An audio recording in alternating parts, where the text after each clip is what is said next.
Astrobot was nominated for Game of the Year despite being the sequel to a tech demo and effectively just a long-form advertisement to consume Sony products. So how good does an advertisement have to be nominated for Game of the Year? And could it even win? There's really only one way to find out. Wait for the Game Awards, like tomorrow. Or another way, I'll use my hands to play Astrobot here on Two Lock Time. Everything's chaotic right now. We got 4 channels. Two Lock and Mango still getting Elden Ring content. We're actually going to be shaking that up a little bit, and I'd appreciate your support there. If you bailed because I was too sad, I'm not sad anymore. Two Lock the Barbarian should have some homebrew up soon. Haha, good one, Phil. That's never happening. It will happen. Again, everything's just kind of in chaos. Two Lock the Cardbarian will be wrapping up the mono-colored commanders soon, so do that if you enjoy Magic the Gathering and hate buying expensive lands. And special thanks to our executive producer for this episode, Beth. Now, let's get started in a galaxy of product promotion. I would never fall for propaganda. I am immune to the charms of advertisements, and I am simply built different.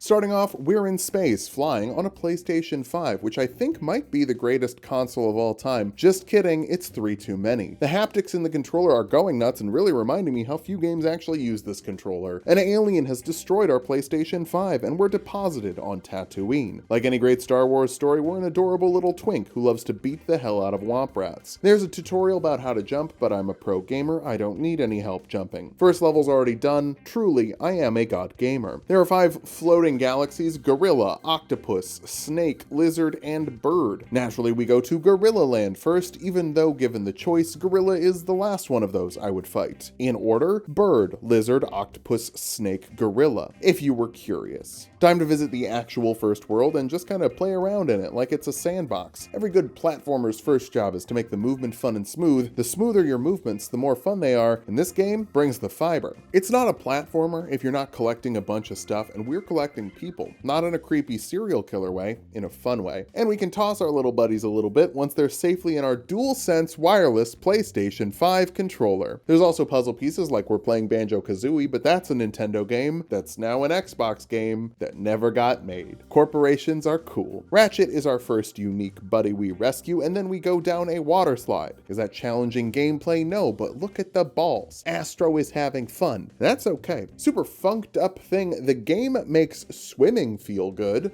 I don't know if you're allowed to do that. I can think of 2 other games where swimming feels good: Subnautica and It Takes Two. It Takes Two was a platformer that won Game of the Year. Foreshadowing? Let's hope so. Immediately, we're turned on to our first power-up, inflation. Google getting turned on by inflation on your work computer to find out more. Astro turns himself into a balloon and jumps higher, which is good in a game where jumping is the main method of problem solving. The bots are also collected in order, so if you miss one, there's an obvious gap as you collect the next one. Did I need to play this game at 100% optimization and rescue every bot? No. But the longer I play this game, the longer it takes me to go back to the other work that isn't as fun as this. So I'm saving everyone. Spider-Man always saves everyone. Is Spider-Man in this game? I doubt it, but you never know. Every time you beat a level, you get to launch off into the wild blue yonder, and if you're talented, you can hit the box. I'm never gonna miss it. Sure, Jan. Time to enter the creamy canyon. Don't mind if I do! It's themed to ice cream and sprinkles. Every game should have a level themed to ice cream and sprinkles, including Bloodborne 2. We find our first cutout, they let you stand behind them to look cute, no material benefit, but sometimes things are just nice. We're also introduced to ladybug trampolines that you hit and jump on to float. Psycho Mantis reads our memory card, and let me just say, I like it because it's like Bejeweled. Okay? This level is also a great tutorial reminding you that you always have to look over every ledge so you don't miss little buddies. There's also sections you need to yeet a pig, drill down, then a hockey rink mosh pit with 2 ladybugs. So many brand new sentences in this game, gotta love it. Actually, there are 2 ladybug mosh pits, so we're also able to rescue Raiden ninja form. Wipe out a few more bots with the pig, and we beat the level, or did we? There's a mysterious swirl that's still grayed out. I guess we can go back. The second time we go into a world, there's a little bird you can buy for 200 coins that'll show you the stuff you missed. That walrus statue was actually a secret portal. I was right. I didn't mention it earlier in the voiceover, but I definitely thought it was weird earlier. Definitely and for sure. Secret level. There's a whole galaxy of secret levels just waiting to be discovered. This one has Ricardo from Metroidvania, and Dynamite, and spinning flowers, and mushrooms. But no Last of Us? Really thought they'd be in the mushroom level. Joel is such a fun guy. Most importantly though, we do rescue John Bloodborne here. This game is the closest thing we have to a Bloodborne sequel other than Nightmare Cart. Little spinny float puzzle isn't even a puzzle, it's just a tricky jump to save a boy, then wreck the wrecking ball and we're going right back in. I missed something, somewhere. Pro tip, don't go into caves before you've checked the outside area thoroughly. I missed a very dynamitable wall. We haven't even had the time to stop by the hub world yet, but there's plenty of stuff to do there. Although we can't dress up as John Bloodborne yet, so never mind, this area sucks. Let's hit up the Aztec Trail instead and take advantage of the fantastic DualSense wireless PlayStation 5 controller to solve a wall puzzle. Don't you all love Sony? I love Sony. This level gives us froggy hands, making us a pro Min Min or Dalsum or Kamala Khan, whatever your preferred stretchy is. With all this Wampa fruit around, it's no surprise we run into the first PlayStation mascot, Pikachu. Sorry if it sounds like I'm just describing everything that happens, but it's also charming and whimsical. Like, should I have skipped the part where we get a funky slingshot arm? I don't think so. Y'all are here to watch me have fun. Why am I being so self-conscious about that? It all ends with a boss fight against a Russian doll. Not Natasha Lyonne, I would never fight her in a video game or otherwise, but once again, we missed something. Get the bird, check the level a little bit. It's too full of stuff, and I'm not confident that we won't miss it. At least I didn't have to check Fextra Life, you know? So when you do this level, the portal needs you to break the torches and then do a ladybug jump. Duh, obvious, so obvious. And hey, another Lost World already? I'm a fan of that. Add me to the fan club. The fan platforms let you pull them down with R2, then you hop on top of them. For a second, I was worried we'd have to blow into the controller, but I don't think that's gonna happen in this game. Nobody is using the microphone in the DualSense wireless PlayStation 5 controller. I'm such a big fan of Sony. I always recognize every single one of the buddies we rescue. Who did we rescue here? Come on, you don't recognize them? Fake fan. And this is a level for real fans. These are some odd guys. Maybe they're from some sort of odd game. Missing something isn't even all that bad, because when you go through the level again, you just get to blast through it. Collecting is fun, but speedruns of this game gotta be straight up nutty. Unfortunately, we don't unlock the costume change room first. We have to get the gotcha game and gotcha all over the place. It's just little things that you can spend your coins on that aren't birds that give you hints. Instead, we give Alucard a coffin, a Hunter a gun. That's the thumbnail, Corey. Here, wait. Corey, let me give you the thumbnail. Finally playing Bloodborne 2. Then it's time to take things on a roll. You don't get to call yourself a 3D platformer unless there's a level where the character has to roll around on a ball. Thankfully, no motion controls. We can just use the stick. You are not allowed to kill the bumper guys, which means RIP to the genocide run of Astrobot. Wait, you know who Astrobot kind of looks like? Sans the funny skeleton? Could it be that after the events of Undertale, Sans the funny skeleton got a metal shell and became Astrobot? That's just a theory. A game theory. There's a bunch of little one-off worlds floating all around like Retro Rampage, which is a fun throwback to PlayStation's 8-bit era. Wait a minute! We save Scorpion from King of Fighters and then GT the FO out of there. In the next world, we see our first major boss for the first time, Big Monkey. It's a shame they didn't finish this level though. It's still under construction. This is the first level with the magnet. How do they work? How am I supposed to know? I'm not in the insane clown posse. I'm in the regular clown posse. We play cribbage. More importantly though, this is the first level with the rocket dog, a dog that farts out rockets. Game of the year. This has got to be game of the year. There's an invisible floor that gets revealed by paint, leading to a room where you can ride the Sony DualSense wireless PlayStation 5 controller with intense haptic feedback that other controllers just don't provide. To spray some paint and save Perry the Parapapapapus. Technically, we only need 20 buddies to open up the first boss world. We have 42 so far, because Papa won't leave a man behind.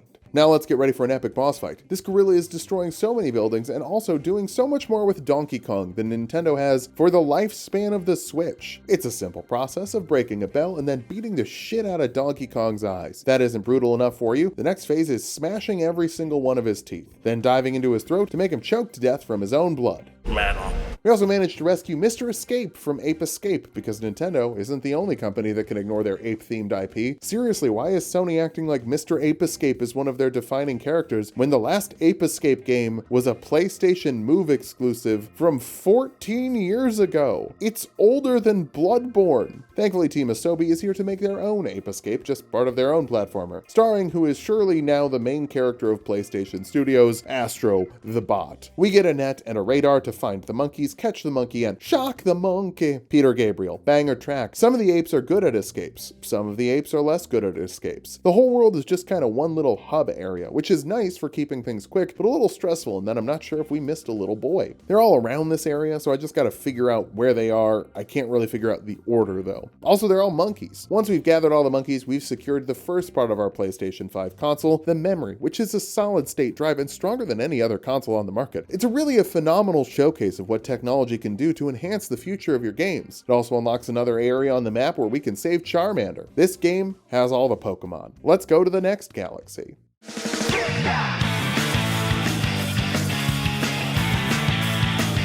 Really should watch that sometime, huh? Oh well. First level of the new galaxy is Big Crab, which means half the videos on this channel feature crabs in a major way. You know what I just realized? Kingdom Hearts has Sebastian. This channel is 75% crabs and 75% Bloodborne. I count Crab Souls as Bloodborne because there's parries and Eldritch Horrors, but it's 100% fun. That's the most important thing. I was weirdly hoping this level would have some more swimming, since the swimming was actually pretty fun in that first level we did, but it's really just in the first little area here. Definitely didn't get lost for a long time before figuring out how to use the power up here, Monkey Backpack. It likes to climb up banana handles, of course, as all monkey backpacks do. It also slaps the ground. There is so much utility to the monkey backpack, and it's really only something you would understand if you've had a monkey backpack. Of course, you also need to have a DualSense PlayStation 5 wireless controller with state-of-the-art motion controls to use your monkey backpack. We accidentally flew into a wall and found a secret portal, so let's do the secret world. The secret level is lit, specifically by a light bulb that shows invisible platforms. They're always there, so I'm pretty sure speedrunners are just gonna sprint for it. I'm really stoked to watch the speedruns of this game after I finish the game myself. God, it's gonna be sick. This level also has us rescuing Kane from the Legacy of Chicken Fingers and getting squished by a mimic coin. Oh, also Dante from the Devil May Cry series, so Corey, make sure to put featuring Dante from the Devil May Cry series on the thumbnail.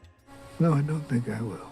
But hey, remember that crab world with the monkey backpack? Yeah, we never finished that one, so let's climb up the giant skeleton robot boss. Against the big monkey, we got 2 extra hits. This is not a chapter boss though, so it's still 1 hit, you die. Step 1, break his legs with a rock. Step 2, climb the leg. It's very Shadow of the Colossus. Then rip its head off with the monkey backpack and throw it into the sun, just like Shadow of the Colossus. The next planet gives us a mouse power-up so we can be little or big on this planet. This is the first game to allow that kind of thing. But you can do so many things when you're little. You can crawl under stuff, fly up a vent, skate around on a clothesline, sneak under the covers for a fun surprise. The surprise was there was a bot friend in there. Yay! It's so easy to make friends when you get under the covers quickly. This is the closest we'll ever come to an Ant-Man game, so I'll take it. Hot take, I don't really need a Wolverine Insomniac game. The X-Men Origins Wolverine video game was actually really good. Give me an Ant-Man game. I don't have a good Ant-Man game. Secret portal discovered, so let's hit up another secret level. It's Minecraft. Everyone loves the hit PlayStation-owned property, Minecraft, right? Here we save the old Polygon mascot from the PlayStation 1. This game has deep cuts, although he was also a stage hazard in PlayStation Battle Network All-Stars Battle Royale Melee for the Nintendo 3DS. Nice and short level, we're right on to the Wormy Passage. Would you still love me if I was a Wormy Passage? Our first rescue is the not at all controversial Ellie from the not at all controversial Last of Us. It's another Froggy power-up level, and this time you can use the Froggies to grab the worms by the throat and rip them out of the ground. This really does that Looney Tunes Tom and Jerry thing, where everything's so cute that it can't be brutal, even though it's quite brutal. Completely non-controversial Joel rescued tells the occasional white lie. Yep, that's how I describe Joel, baby.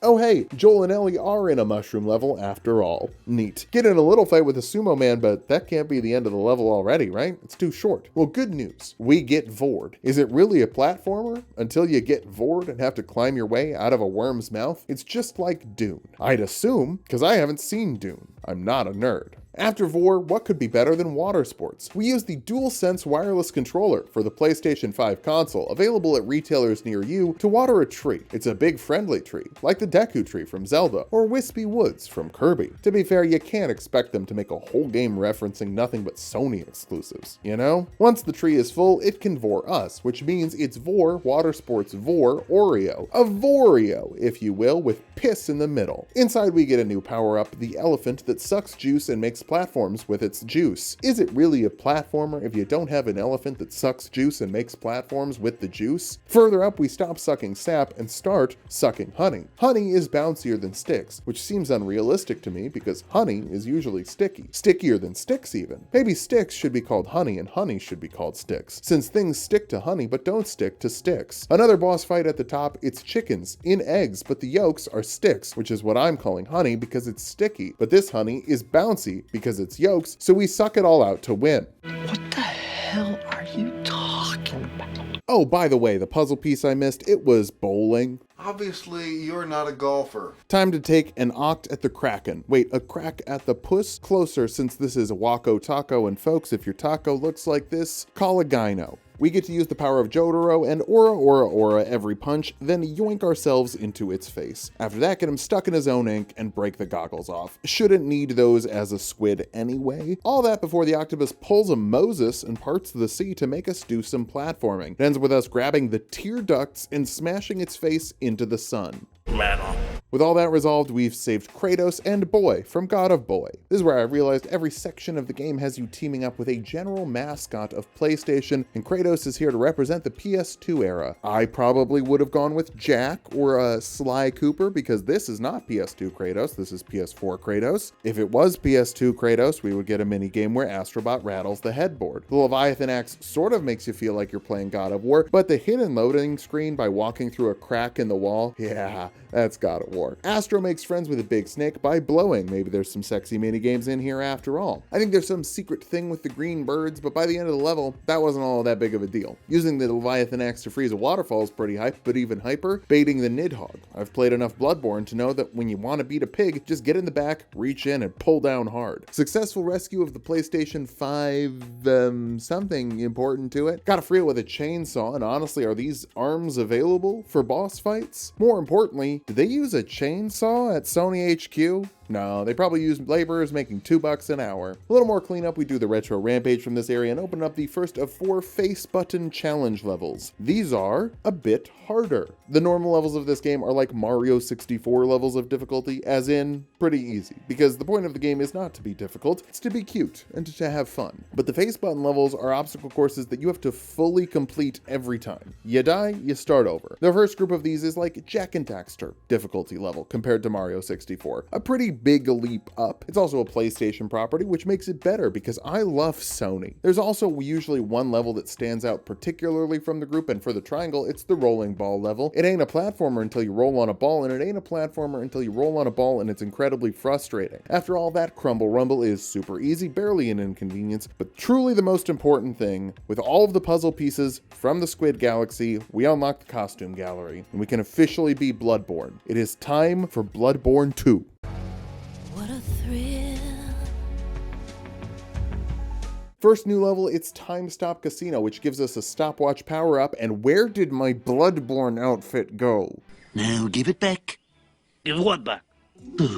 I guess it's cool that we can stop time or whatever, and it's not really a platformer until you hit the casino. It's weird that every platformer has a casino level, but there's yet to be a platformer with a bordello as far as I'm aware. Gambling is fine, but God forbid someone whips a titty out. Oh, Conquer. I forgot Conquer. Stopping the slot machines requires a little luck, and my luck is still terrible, so let's use the ultimate time manipulation power and just fast forward through that. Mostly we're just using the clock to stop the dice from spinning so fast, or to jump onto darts. I was convinced there was a way to make them get a bullseye. No, they're just platforms, and that's okay. Hey, so no bordello, but there is a bathhouse, and it's the only level with the sponge power-up, which again takes away the Bloodborne costume. How the fuck would you show me something if I couldn't have it? It's fine. Sponge Astro Bot pants is still pretty fun. You get to find places to get wet and then squirt all over the enemies. Standard bathhouse stuff. I use my raw gaming instincts to find the secret portal with no help, just gotta pull a Santa Claus drop down that chimney and then die. Then do it again, but don't die. So you live. And in the secret volcano level, we actually get to keep our coat on. Sometimes a coat looks good. The coat the UHC assassin was wearing is selling out right now, and you can't deny that jacket looks good. The jacket didn't do anything wrong. And while we're on the subject, actually, the The ducky power-up is introduced here, and it's definitely the most consistent thing in the game, and will never betray us. I famously get along with ducks in video games. Best way to cure a sick volcano is throwing a rubber ducky in its mouth. It also works for people. If you're ever sick, swallow a duck. Call that the Leah Thompson strat. Anyway, let's finish the bathhouse. It's pretty neat being a kaiju. I love big robots. Big Brother Rescue has you rescuing Astro's Big Brother, not Big Brother from 1984. I shouldn't have delayed coming here because Big Bro is a bro. It's a pretty small level, you just gotta break him from his chains by getting him in a union, and then it's basically over. However, being such a small level actually makes it pretty easy to miss some stuff. I'm being extra thorough. Funnily enough, as we climb the big tower in Colossus, we rescue Wander from Shadow of the Colossus, a fantastic game that desperately needs a sequel now that sus is in the lexicon. Think about it. Shadow of the Sus? I'd play it. Also, Secret Portal is right behind the start of this level, which means it's time for a secret level, and this one, It's spooky. ghouls and goblins. In this economy, it's another light bulb level, but this time the ghosts are little pranksters and pull the platforms away from you. We also get to blow out some candles, so I was wrong, we do have to use the microphone. Then it's time for a boss fight, riding on the DualSense wireless PlayStation 5 controller with advanced unmatched motion controls. Wow, what a fantastic controller. Time for another time level. It's an hourglass, so obviously we're gonna say goodbye to our Bloodborne outfit, put the watch on again, and no, we put a chicken on. Okay. The chicken is a big rocket that shoots you into the air. It's one of the best power-ups in the game because it doesn't take away your Bloodborne outfit. It's not all about jumping though. You can also grab things on the ground and rip them out with big jumping. I guess it's still mostly about jumping. It's a platformer after all. The big thwomps that keep rotating have their frames fully ripped off by the bot. Pretty metal. It's not metal to blast through the sand of the hourglass, but it is pretty neat. I like the chicken. Good power-up. This time we'll do cleanup before the boss. First, Crumble Rumble. These are the ones where you gotta drop the enemies through the floor, and weirdly going wide on this one is easier than staying in tight. Then we unlock the circle levels. Oh no! First up is Rolling Rampage, where the theme is balls. Balls that have spikes and want to kill you. And right at the end, roll in opposite directions, which makes it kind of hard to jump in, because you have to keep going forward to not get rolled by the ones chasing you, but also you have to go backwards to not get rolled by the ones above you. Those are opposite directions. I'd say the face levels are all about threading needles, and your boy does not sew. Next up, it's the glass level with these spinny spike balls. So you have to time all the jumps to avoid the balls, but also the floor is falling out from underneath you. At the end, you even have to fight Saturn, which was never competition for PlayStation. Nothing was in the PlayStation era. That thing could play CDs. Number 3 is a magnet level, but every level's gimmick is just a fraction of that difficulty. The real issue is the tightest platforming in the game, and the surprise electro floors that show up after your magnet pulls up the metal. Circle levels are Crash Bandicoot difficulty, adding in just a little bit of trolling that feels kind of unfair that isn't in Jak and Daxter. Our final level involves ropes, so let's give our ropes a shot. Oozes are a big problem here. They kind of wait to shoot sometimes until you're right in front of them. I know they look easy, but they are some of the most annoying enemies in the game. Once we break through our first little bit, we just go full gamer mode, push it to the end. SpaghettiOs have been conquered. Time for the big snake boss. I wonder which PlayStation character we will save from the big snake. Snake. Foreshadowing is a narrative device. Ew, does that mean the next level is gonna be stealth? Gross. Lady Venomora is a boss, and if I'm being real, hear me out. We have a big old chicken backpack, but she can break down the stage like she's the Dragon Rider from Dark Souls 2. Although I guess you're the one who breaks the stage there. Grabbing her tongue, we launch her into the air and send her into, oh god, there is more. Yeah, didn't win the first attempt, that's okay though. Second try win, it's nice to have a good giant snake boss fight. So naturally that unlocks Nathan Drake.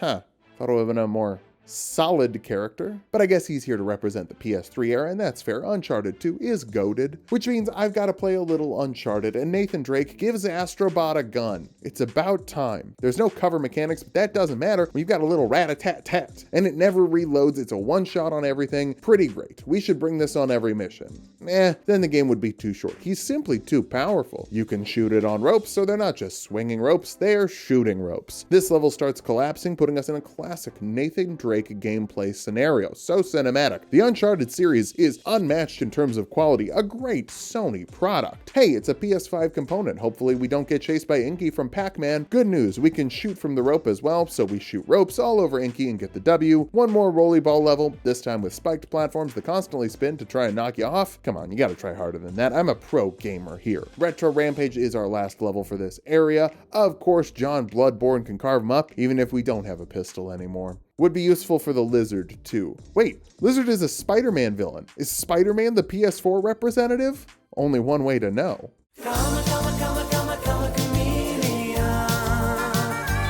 Let's start off with a little Egypt level. Can't be a platformer without an Egypt level. For the first, like, 60% of the level, there's no power-up, it's just standard platforming challenges. We gotta sneaky under some thwomps to get Lara Croft. Obviously, she's not the mascot of any era, because she sold her soul to Microsoft to become a disgusting multi-platform game. Oh my god. But we get a new power-up, the cannonball. Are we a pro Samus Aran rolling around as a little ball? You can launch yourself out of volcanoes, activate special jumpy platforms. It's alright, not my favorite power-up, but not my least. Although it does take away our Bloodborne costume, so, you know, it's terrible. Worst power-up ever. Almost thought I missed the secret portal after the super fun gem slide, but then I found it, and then did the secret extra wall puzzle to get to the secret level. It's a chicken level, and if you ever see me at Raising Cane's, you know I love chicken. You're also editing this video, so hey, Corey, let's get Cane's sometime soon. Like tomorrow? You want to get Cane's tomorrow? This is serious. You're going to listen to this today, and I'm asking if you want to get Cane's tomorrow. It starts as an icy level, but then it becomes a hell level. In hell. Hell's pretty cool though. I think I realized why the chicken attacks feel so brutal. It's the haptic feedback of the DualSense wireless controller for the PlayStation 5. Seriously though, feeling the vibrations as you rip someone out of the floor feels pretty heavy. At the end we flip a little block, then go inside it, then do a little maze where we light a torch with a bomb that makes it explode.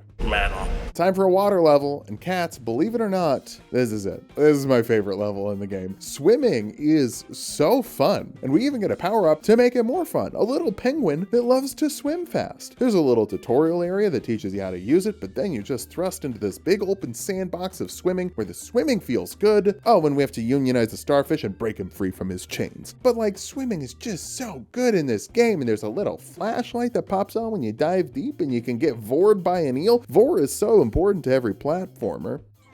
Octodad! Oh god. Wait, why is her regular dad underwater? That doesn't... Okay, kind of a bad placement for that one. I hope he's okay. Dads can't breathe underwater. The final bot is a game of keep away with a big UFO. Maybe I was bad at catching it. Or maybe I was just having a good time because diving in and out of the water feels really good. I decided to do the face button stuff early, and it's time for the second worst level in the game, Splashing Sprint. This shit sucks. It uses the ducky to solidify the magma, but the water physics are a little random, so it might not put the water where you need it to go, and you need there to be a floor where you're going because there are flamethrowers everywhere. Once you do get through that, you have to outrun 2 flamethrowers that are faster than you. So, how do you do that? Baiting. At least that's how I did it. I baited them at the start, jumped back around, and got the ducky to clear out the oil that would slow us down. Figuring out that took about 20 minutes, and that's just the first half of the level. Part of this is taking so long because the first magma sections are not at all free or consistent. They are random every time because it depends on whether or not the ducky wants to put floor where you need to run and jump to. Once you make it past that, you have to ice skate over 2 flamethrowers onto tilting platforms with lava sprayers. Since this is a face button world, there are no checkpoints and you reset from the top every single time. Half an hour later, we finally crack it. Turns out the first half was the harder part. Then we get to run up walls, and the wall running is finicky. You gotta keep pressing forward or Astro stops, which I guess makes sense. That's how he runs on the ground, but it's not what I was expecting. Boing Bonanza is a lot easier. I'm a fan of this level because it brings back the fans. Fans are pretty simple. And we have a simple light bulb level with invisible platforms covered in lightning while you're being shot at by a million bird turret cannon bombs. After the ducky level, that's a cakewalk. By the way, now we're hitting like full-on Kaizo style level design for the face blocks. There are so many trolly things that really just feel like a test of memorization rather than reaction time. The retro rampages are getting a little trolly too though. Hopefully the last one isn't too bad in the next section. I doubt it, but you never know.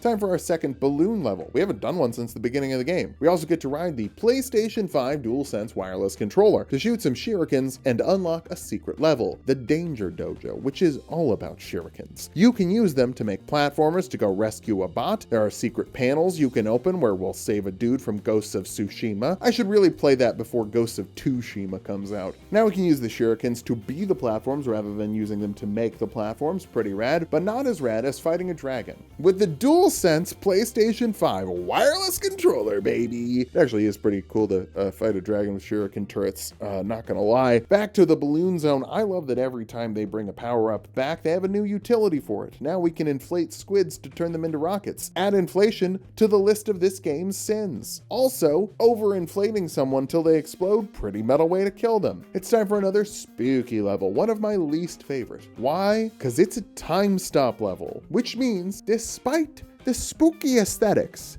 I cannot wear my Bloodborne costume.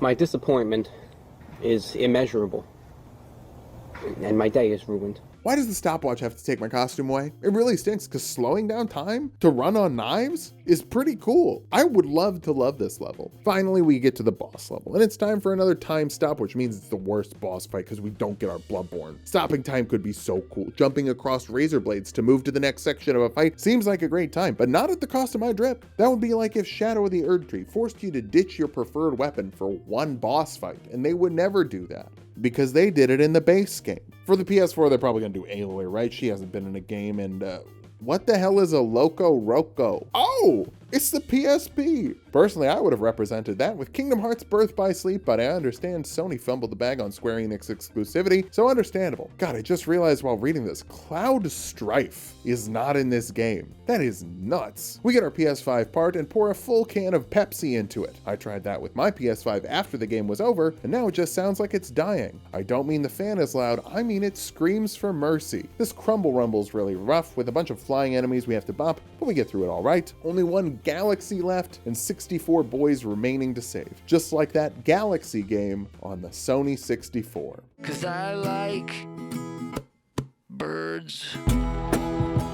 The first level is another very small open level, kind of my favorite of the designs, and apparently it's Genie themed. Don't know what I'd wish for. I'm already playing Bloodborne too. I guess I would just wish that they don't take my Bloodborne shirt off so often. Give the lamp a little rub, and uh-oh, apparently we wished for a platforming boss fight against a genie. Whoops. At least we have a rocket dog to help us out, and he helps us keep our costume on. I just wanted to say thanks. The actual meat and potatoes of the boss fight is a little rougher than it looks. Basically, there's wind pushing into you, which slows your movement down. You can't really see it while you're watching, but you can definitely feel it while playing it. Like, it probably just looks like to you that I suck at jumping. But no, there's wind. Trust me. Once you get the feel down, though, you can hit him with his own summoned skulls, then bonk him on the head, and that's the end of the level, unless there's something else here. My gamer instincts are calling to me. We smash some pots and reveal some invisible platforms, then I figure out that it's actually platforms on the floor that show you where the invisible ones are. And that unlocks our penultimate secret level. Yeah, it's almost over. High Suction Hero is a space-themed level in my already space-themed Astrobot, but I'll take it, because it gives us the suck power again, and now we can suck bricks of concrete, and also bricks of ice. For some reason, the ice bricks are longer and they have a ramp. Not complaining, just weird that they're different. At the end, you get to choose if you want concrete, ice, or sticks. I go with sticks, which are bouncy, because I don't want to go through that again. I don't want to do that bit again, but sticks are bouncy. Just look at me taking a picture as a cow. That moment of comfort is over because it's time for the X Worlds, or I guess Cross? It's called Cross? Jesus was crucified on my DualSense wireless PlayStation 5 controller? First up, it's a slowdown level, but instead of wearing a clock that makes us take off our pants and jacket, we just yeet an hourglass. I'm sorry, is this Survivor 41? Am I Erica? But at least I'm playing for me. Then to a little bullet hell several times, and the fastest, tightest little jumping section I've ever seen. To the Beat is a rhythm level, but honestly, it just might as well be an obstacle course. Everything in this game is already pretty in sync with the music. Biggest issue here is the ice glass we need to skate over. Once we clear it, we just gotta go gamer mode the rest of the way, dodging bird bombs with no issue. Shocking surprise isn't all that shocking. When they said shocking, I was most shocked that we rescued Adam Conover. Huh! Birdie Barrage is the last one, and I got so close the first time, so let's just play it out. So the theme of this one is there are birds. Now there's birds on ice. Holy shit. Okay. Holy shit. Okay, hovering is nice. Oh shit. Oh shit. Oh shit. Oh shit. Oh shit.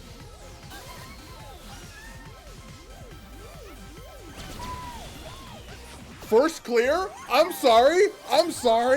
Oh, I'm sorry. Did I say I got close to clearing it? I meant I cleared it the first time. because I'm fucking goated. Frozen meal? No thanks, I have a Factor sponsorship, and they're never frozen. They didn't sponsor this video though, so I'm just gonna talk about the snow level. The snowman ate our portal out of here, so we have to climb up a giant snowman. It's not a platformer until you climb a giant snowman. On the way, there's a mini crumble rumble, and it kinda stinks. Fun fact, I hate the dreadlock guys. You can only kill them with your feet lasers, and I'd rather punch things. It ends with us making a giant snowball, which actually is the hardest boss of the game, pushing it up the stairs. Yeah, it gets a little tricky getting it up when it's that cold. Unlike Mario, that little wuss, when we get to the top of the snowman that's been fucking with us, we drill his head into his body to crush the lower parts in succession. We did miss the secret tunnel though, so we need to hop on the big snowball and find the secret world. End of an era. This is the last secret world. Unfortunately, the last level of the game is woke. We have to save turtles from trash because pollution in the ocean is bad.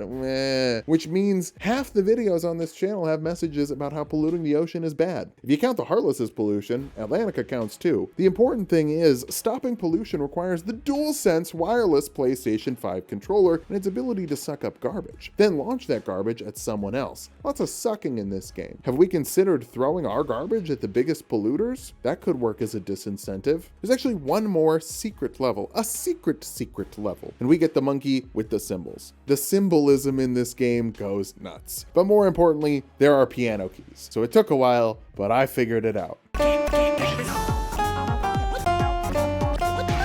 Game of the goddamn year. Anyway, the symbol monkeys work by annoying the enemies so much that they have to leave you alone. It also makes things flip so you don't land on electric floor. Why are there electric floors? That doesn't seem very safe. There's also cool grinding sections straight out of Sonic. Great level, lots of coins. If we ever need to grind, this is where we'll do it, and not just because of the rails. Look, the Genie is back, and this time he's on ice, which doesn't actually make him that much harder. It's really just that there's a bunch more ads to avoid on the ground.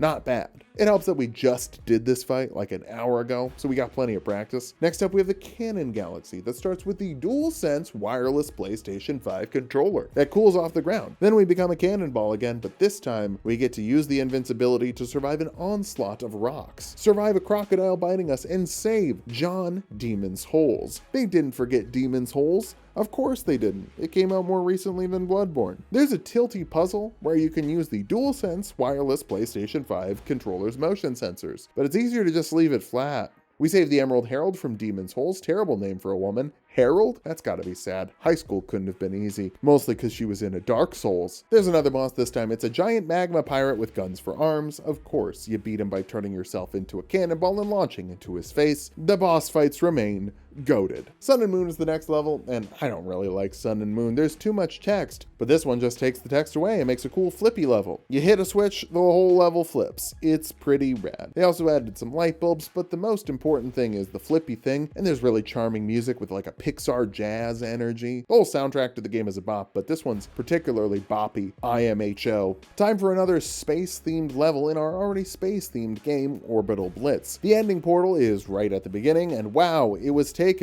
I am shocked. Shocked.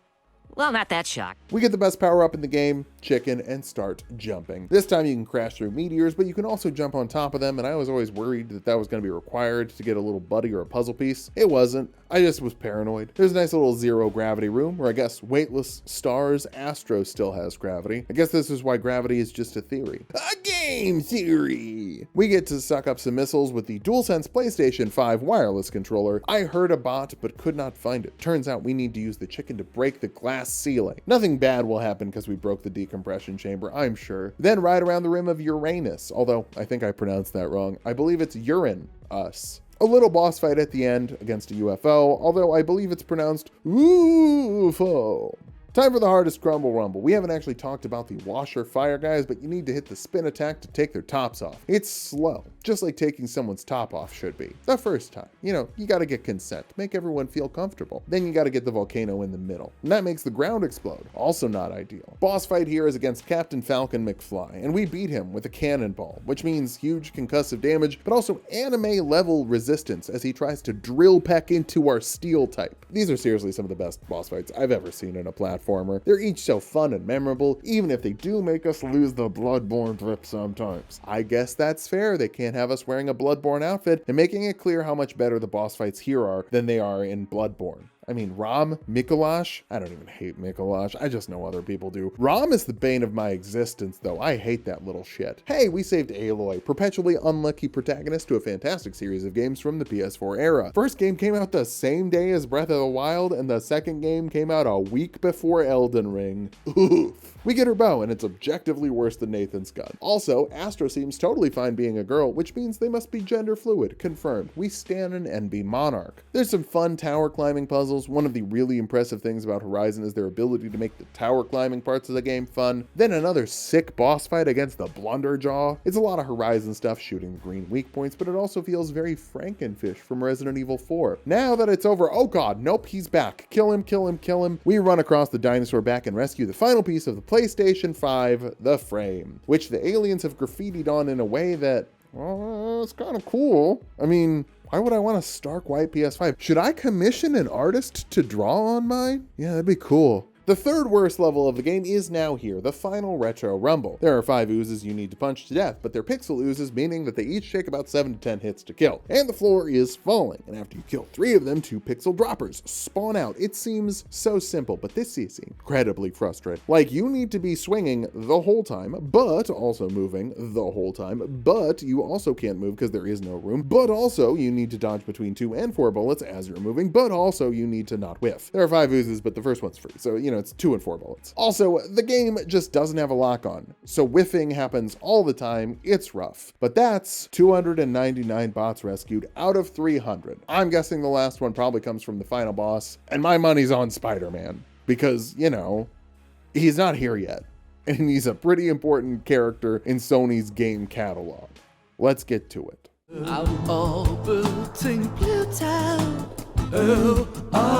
Final boss fight, we get to blast the aliens using, and I can't believe I'm saying this for the last time, the DualSense wireless PlayStation 5 controller with haptic feedback and state-of-the-play motion controls. It's also Star Fox. I'm not sure if Team Asobi was just like, hey, if Nintendo ain't doing shit, we'll do it instead. Each phase of the space journey celebrates a different era of PlayStation. Obviously, I love the PS2 era the most because it's objectively the best console generation, and not just the one that happened to come out while I was in middle school. Oh, also we saved the PSP. It's neat that the PS5 isn't Sony's first console to technically be fantastic and just not have any games. Birth by Sleep and Luminous were not enough. God, Luminous was so fun though. I'm really trying to remember that nostalgia is mind poison, but the game is bringing back the memories. Except in the PS3 era, because I had an Xbox. Maybe they should have pushed to get Kingdom Hearts 3 out that generation if they wanted me to get a PS3. Naturally, we end things with the Space Bully Nebulax on top of the greatest console ever designed, the Sony PlayStation 5. He's got a random wheel with various power-ups. First one is inflation, we have to jump over the barriers, then magnets. Avoid the metal as it drops, then launch it off. Fun fact, the metal is actually our ground. Final phase is doggy, and we get got by the Moonlight Greatsword.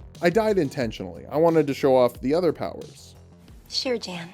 We start off our next attempt with the monkey backpack, which I kind of hate, and was worried we would have to use the climbing part of it, but we just have to use the grabbing part of it, and that's fine. I would really hate to use the climbing aspect of it in a timed situation. Hitting the skull summons a bunch of enemies that you have to kill, like a lot of enemies. I get a little redemption against the Moonlight Greatsword. Not shocked that this dude simps for Ronnie, but I'm a little surprised that she simps back. Although, she does like space. Finally, the froggy phase. You grab the hammer and break the bottom and the top before sending the whole thing back at the big bad's head. Only 3 hits required. I do appreciate a solid 3-hit boss fight. Our PS5 is officially fixed, and that means we can activate the DualSense wireless PlayStation 5 controller and its state-of-the-play motion controls to blast this sucker into the afterlife. But oh no, he's got Astro, and when Astro sees all the PlayStation characters they love so much, they let go. Astro is Sony Jesus, sacrificing himself. Roll credits on the mourning Sony characters. I'm just kidding, he's alive and we can resurrect him like Sony Neo. But that's not all. They made the credits fun, with all the power-ups getting one last moment to shine, while everyone who made the game gets a chance to shine. And can I just say, I don't know if this will win Game of the Year later this week, but it really deserves it. This isn't just a love letter to Sony, despite me joking that it is. Team Asobi clearly is inspired by and celebrates platforming as a genre, and like a bunch of other genres of game too. Nothing in this game outstays its welcome. It's always moving on to the next idea, and if it does return to an idea, it brings a new idea to that idea. There's so much love poured into this game, and it really makes it one of the highest quality platformers I have ever played. But wait, there's more. Since we have all the puzzle pieces, the golden challenge statue appears, and there is a secret bot waiting at the top. That's gotta be number 300, right? Well, no, number 300 is just one I missed in the snow area of the hub world. It was by a tree. Hey, buddy. So there must be a secret 301st bot on top of this golden statue? No. There's a secret 301st bot after the grueling secret level that's on top of this statue. All of the face buttons have come together for a Grandmaster challenge, and oh my god. This isn't the worst level of the game. I know you think this must be the worst level of the game because I mentioned the second worst level and the third worst level, and this is the last level, but no, this isn't the worst. This one's wicked hard, and there's a lot of moving parts, but it's pretty fun. First obstacle is the double shockwave with a bird that you have to bait to beat. Then you go up on the glass floors and deal with the shake-off enemies. Not too bad, just shake it off like your T-Swift in 1989. Although she was a baby then. No one should have been shaking her in 1989. Shake It Off shouldn't be on that album, that's not safe. Running up the wall takes a second to get a hang of, but it's just a coward test. The oozes can't shoot you if you're running fast enough, just smack them with the courage. After that, it's bullet hell with Chameleon on a platform challenge when you have to jump on the tiniest platforms with a bullet hell Chameleon shooting at you. Fun. The little ice part with the shockwaves isn't even an issue. I don't think we died to it once. Same with the thwompy blocks, those sections are just free. Now the breakable ice floor into the wrecking ball, that's some shit. That's some tricky to time shit. And then we top that off with platforms spinning way too fast and a chicken bullet hell. It only takes 30 minutes, but we make it to the top and find the secret hidden character. Gotta be Spider-Man. Like, I know it's a Marvel thing, but it's Spider-Man. And no, it's Chop Chop Master Onion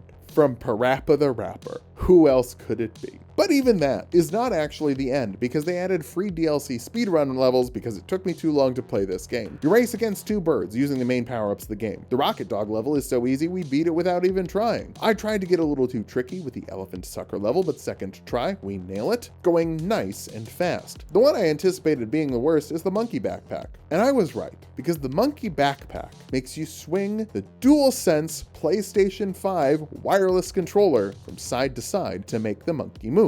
And when you're speedrunning, you don't want motion controls, even if they are state-of-the-art motion controls on the DualSense PlayStation 5 wireless controller. This is the worst fucking level in the game. I understand. It's free additional content. Taking a shit on a chocolate sundae is also a free topping. It doesn't mean I want it when I go to Culver's. After 15 hours of amazingly tight platforming, you are delivered to a feast of janky bullcrap that makes the Nintendo Wii shovelware look like Mario goddamn Galaxy. If I could put the monkey backpack in a blender and watch the light leave its little monkey backpack eyes as the blades chop up the plastic, it would not make up for the anger I have experienced here. Monkey Backpack Speedrun is the worst thing I've had to record myself doing, which includes the Dragon Spells Only Elden Ring run and the hemorrhoid I had to show my doctor during a virtual appointment during COVID. This level isn't a celebration of the DualSense wireless PlayStation 5 controller with state-of-the-art motion controls. This level is an attempt to make you shatter your DualSense wireless PlayStation 5 controller against the fucking wall. Whoever designed this level, I pray God has no mercy on your soul and you burn in the lake of fire for all eternity. The froggy hand level's pretty fun. You get to like spin on the things again, and I like the balloon level too. You get to go up and down really fast. Overall, great game. In all sincerity though, I loved my time playing Astrobot. It's just a celebration of games the creators loved, and that's what I want Tulok Time to be. It's colorful, whimsical, loaded with bop after bop on the soundtrack, amazing boss fights, secrets to find and collect, but also levels that are a delight to move through as quickly as possible. It really is the perfect game for any gamer, and gamers, I think you're gamers. Probably still say Crab Souls is my game of the year because the story was just so good there and the characters were so good there. The character designs here are really good and cute, but they're not really characters, you know? There's not really a story to this game. It's sort of just jump good. But this is a close second because jump good is